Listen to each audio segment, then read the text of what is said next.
கணவருடன் முற்றிய சண்டை.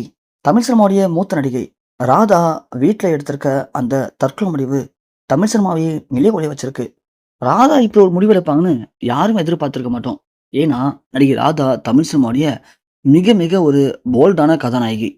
இவங்க தமிழ் சினிமால எந்த ஒரு பேக்ரவுண்ட் சப்போர்ட்டும் இல்லாம தான் அறிமுகமானாங்க. அறிமுகமானப்போ பார்க்கறதுக்கு ரொம்ப சின்ன பொண்ணு மாரி இருந்தாங்க. அதே அவங்க ஏத்து நடிச்ச கதாபாத்திரமும் எல்லாமே அடுத்தடுத்து பயங்கர வெற்றி. அப்போ இருந்த தமிழ் சினிமா முன்னணி நடிகைகளே பார்த்து இவங்கள வியந்து போனாங்க. "யாருடா இவ?" அப்படின்னு. அந்த அளவுக்கு இவங்களுக்கு ரசிகர் பட்டாலும் சில படங்கள்லயே அதிகமானுச்சு. அதுலயும் நடிகை ராதா அப்பவே கமலஹாசன், ரஜினிகாந்த், சத்யராஜ், பிரபுன்னு எல்லா முன்னணி நடிகர்களுக்கும் ஜோடியா நடிச்சிருப்பாங்க. அதையும் தாண்டி நடிகர் சிவாஜி கணேசனுக்கே ஜோடியா நடிச்ச ஒரு பெருமையும் ராதாவுக்கு உண்டு. ராதாவுடைய அந்த போல்ட்னஸ பார்த்து சிவாஜி கணேசனே மிரண்டு போயிருக்காரு. அந்த அளவுக்கு தமிழ்ல நெறைய முக்கியமான படங்கள்ல, நெறைய போல்டான கதாபாத்திரங்கள்லாம் ராதா நடிச்சிருப்பாங்க. ராதாவுக்கு தமிழ் மட்டும் இல்லாம, தெலுங்கு, மலையாளத்திலயும் சில படங்கள் நடிச்சிருக்காங்க. அங்கவும் அங்க இருந்த முன்னணி நடிகர்களுக்கு ஜோடியா நடிச்சிருப்பாங்க ராதா. இப்படி சினிமால நடிகை ராதா பண்ணாத சாதனையே இல்ல. நெறைய படத்துக்காக விருதுகளும் வாங்கியிருக்காங்க. நடிகை ராதாவுடைய நடிப்பு திறமைய பார்த்து, அவங்களுடைய அக்காவான நடிகை அம்பிகாவும் தமிழ் சினிமாவுல என்ட்ரி ஆகி சில படங்கள் நடிக்கவும் செஞ்சாங்க. இப்படி ராதா தமிழ் சினிமால கொடிகட்டி பறந்த காலத்துல, அவங்கள திருமணம் பண்ணிக்கிறதுக்கு நம்ப முன்னணி நடிகர்கள் சில பேரு ஆசைப்பட்டு, அவங்கள்ட்ட ப்ரப்போஸ் கூட பண்ணியிருக்காங்க. ஆனா நடிகை ராதா சினிமால இருந்த ஆர்வத்தின் காரணமா யாரையும் திருமணமும் பண்ணிக்கல. அதன் பிறகு அவங்களுடைய குடும்பத்துக்காக ஒரு முக்கியமான தொழிலதிபர ராதா திருமணம் பண்ணிக்கிட்டாங்க.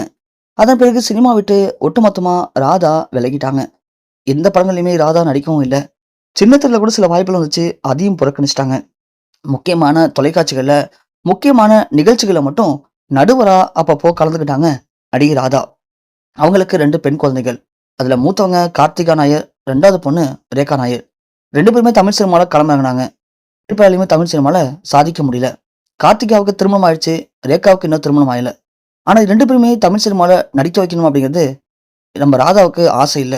அவங்களுடைய கணவர் தான் இத விருப்பப்பட்டு நடிக்க வச்சாரு. அதுல கார்த்திகா ஒண்ணும் பிரச்சனை இல்ல. ரேகாவால சாதிக்க முடியலங்கிற வெறி. அதுவே அவங்கள மது பழக்கத்துக்கு அடிமையாக்குனுச்சு. ஏன்னா, நாம தோத்து போயிட்டோம், தோத்து போயிட்டோம்னு நெனச்சு மது பழக்கத்துக்கு அடிமையான ரேகா, கடல் திரைப்படத்துல நடிக்கும்போது கிட்டத்தட்ட ஒரு 45 கிலோ இருப்பாங்க. ஆனா இப்போ உடல் எடையெல்லாம் கூடி போகி, பார்க்கறதுக்கு ஒரு 110 கிலோ எடையில ரொம்பவுமே அசிங்கமா இருக்காங்க. அது மட்டும் இல்லாம, இதனால அவங்களுக்கு சில நோய்களும் ஏற்பட்டு, இப்போ சிகிச்சை பெற்று வந்துட்டு இருக்காங்க. இதுக்கெல்லாம் காரணம் நீங்க தான் அப்படின்னு ராதா தன் கணவர்கிட்ட பயங்கரமா சண்டை போட்டிருக்காங்க.